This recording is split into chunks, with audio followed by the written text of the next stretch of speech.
All right, guys, welcome back to Jerk Block Talk. I'm Jason Fernandez. We're here at CrossFit Rife, and I have a special guest with us today. You guys have met Phil. You know him. He's our weightlifting coach. But I really am excited to have Loe Totten on the show today. If you guys are not familiar with Leo, you should be, especially if you were trying to get into weightlifting.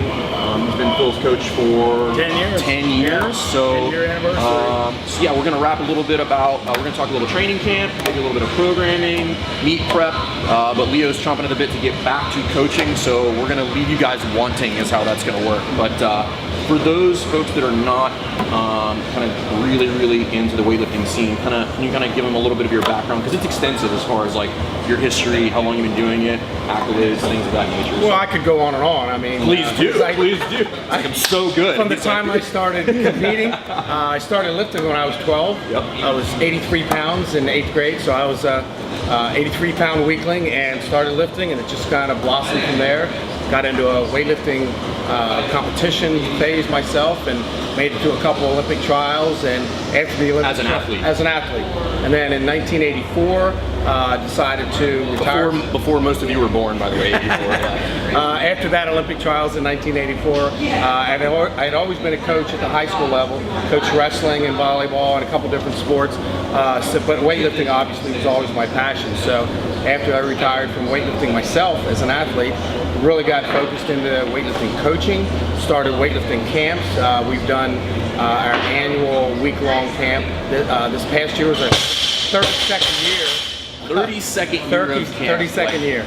So, you know, that experience has been really... That's a week-long. That's a week-long. In Lake Placid, right? Correct. Well, that's where it ended up. We've done them in Gettysburg College. We started originally at York College and did some training at York Barbell. And so the whole coaching thing just evolved from there. And so I've been to a couple Olympic Games and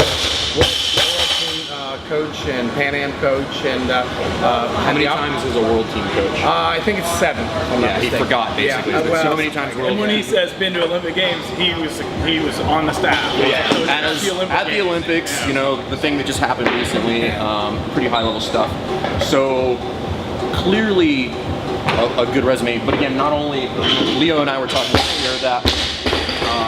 I think a lot like Phil, I think there's very few folks in the weightlifting world that were competitive weightlifters, but also are very knowledgeable coaches. I think there's a lot of athletes who are coaching weightlifting per se, but I don't think there's a lot of people that have, you know, in my mind, like a legitimate resume as a coach, have produced athletes, have, you know, coached teams. I mean, you started, how long so Leo is East Coast Gold, which is the largest weightlifting team in the country, right? Correct. Yep. How long ago did you start that? We started that in 1992. So we're one of the longer lasting teams as well, and had a good bit of success. Yeah, Phil and I were talking about, like, I think Coffee's Gym, and then who else has been around that long? Wesley Weightlifters, the Sports Palace in San Francisco. So, you know, a lot of us, you know, we have kind of a long resume of working with athletes, and like for instance East Coast Gold, you know, we have some national lifters, international lifters. We've won the men's nationals just this past year. Yep. We got second for the women. We've won the men's nationals. I think it's been 10 years now. In a row? Not in a row. Okay. But 10 overall. So that's awesome. you know, we work with athletes anywhere from beginner level up to international. So very wide range of athletes, guys, which I think is important. It's not, you know, I don't think you're going to find that Leo's one of these guys that just has attached himself to a good athlete and made a name. He's been working with everybody all the way through, which in my mind is much more indicative of a really good coach than somebody who just had, like, quite frankly, just got lucky. You know, if you ended up being Rich Froning's coach, like, well, you just got lucky. But yeah, I think it's really cool. So for those of you who don't know, CrossFit Rife here, we are an affiliate of East Coast Gold. So a lot of our athletes lift under East Coast Gold. And then Phil, talk about kind of how you met Leo and that relationship a little bit. Joe Fondale is a longtime lifter for Leo and a really good friend of both of ours, and he's the one that got me started in weightlifting as he was an assistant strength coach at Ohio U when I was getting my master's. And You have a master's degree? He's smart too, guys. so he's the one that really got me started, and I went to my first meet and Leo was there and he coached me, and then that first meet I qualified for the American Open and went to the American Open and had a really good showing for being my third meet, and he wanted to take me on, and it's been bliss ever since. We've loved it, man. And I like working with good people too. Yeah, right. He's good people. So Leo coaches my wife too, because I'm absolutely unable to coach my wife. It's just I don't recommend coaching your loved one. It doesn't really work out. But anyway, Leo's down here for a couple days, and we're going to do this again next year for sure. But doing a little training camp. So I want to kind of bring Leo on and talk a little bit about. He's been doing training camps for a long time. Can you elaborate a little bit on kind of what in your mind makes a good training camp? Like why do you do a training camp? What's the purpose? What makes it good or bad? Well, we try to provide an environment where I can tell you our East Coast Gold, we started by setting up areas where there's athletes out there by themselves, and so we're trying to give them a unity and a team connection. And that's really what I find camp to be. It's a time where everybody gets together, they feed off each other. It's a great environment.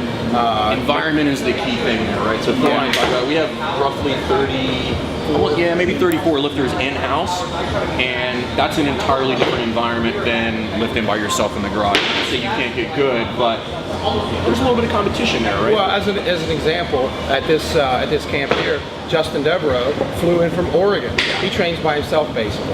So here's a chance for him where we can just really hone in on his abilities and also the things he's not so good at, and we focus on those weak areas so that when they finish here, they can take home a lot of ideas that they need to continue working with, because if you have a weak area, most people just by human nature, they don't want to work on it. Yeah, you avoid it. It's no different in CrossFit. People, nobody puts videos of running their 5K in CrossFit, because that's nobody. It's not fun and everybody sucks at it. But and it's no different in weightlifting.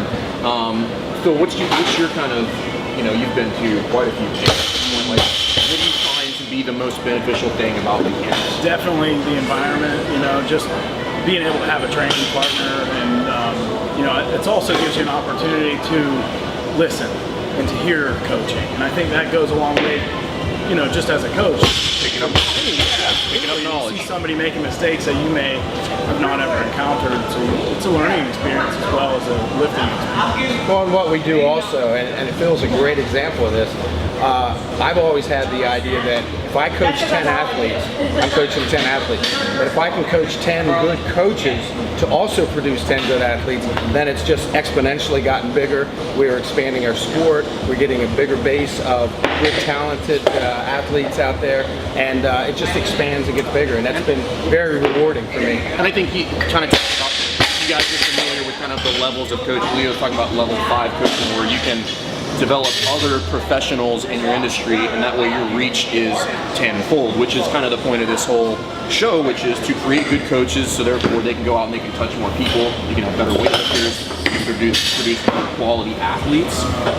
And for those of you that want to make this a profession, this is kind of your starting block here. And I would love to hear, so you've been doing this a long time. There's a lot of folks that are really passionate about coaching, but don't necessarily they lift weights, but that's entirely different than coaching weightlifting.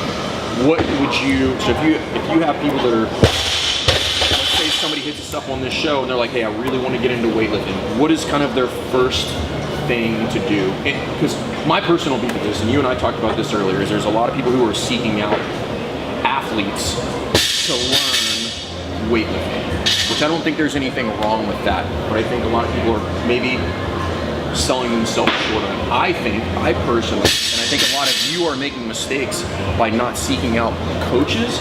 We were talking about, if I wanted to be the greatest basketball coach in the world, I don't go talk to Michael Jordan. I go talk to Phil Jackson. I go talk to Coach K. So for those people that want to get into coaching, what do you suggest they start doing? Well, I think you go to coaches who have that same mindset. Just because somebody's a good athlete doesn't necessarily make him a good coach. Because a good coach is able to look at somebody and say, okay, you need to work on this, you need to tweak this, tweak that. But just because somebody's a good athlete, they might pick up on that stuff automatically just because they're a good athlete. But the good coaches develop that good eye and they study. I study coaches all the time. Vince Lombardi, John Wooden, Coach K, all these guys that even though they don't coach weightlifting, they're coaches and they're educators. Coaching is coaching, right? It doesn't matter, like you could be coaching people to make pizza, but coaching is an art regardless of what the skill it is that we're trying to get. Exactly, and not everybody's a teacher or a coach. For sure. You know, so just because somebody's an athlete, and they're great to watch and you can learn some stuff from them, but a good coach, I think you can learn even more. So that I think is the key to pick that out. I think you see like good athletes, they may be able to see what's wrong with it, but good coaches know how to fix it. And that's exactly. Which is huge, right? So exactly. If you guys have been to the level 1 course and the level 2 course, so the first thing is seeing the fault, but the big thing after that is can you correct it?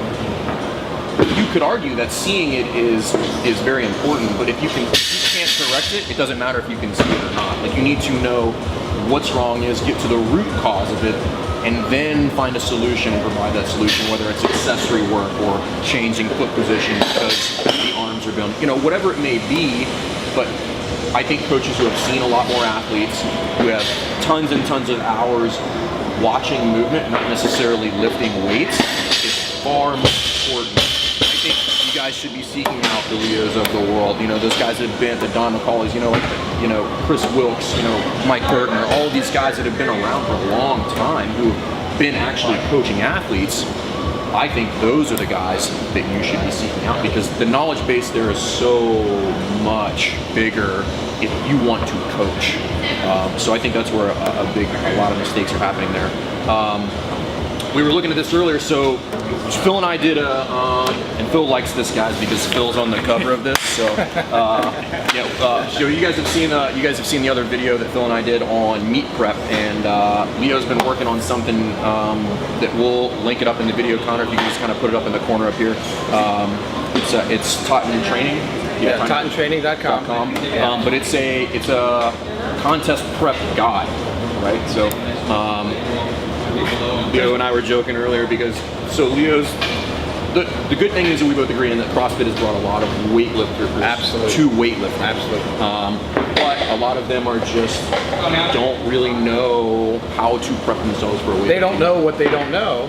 That's why we're trying to get those points across. Yeah.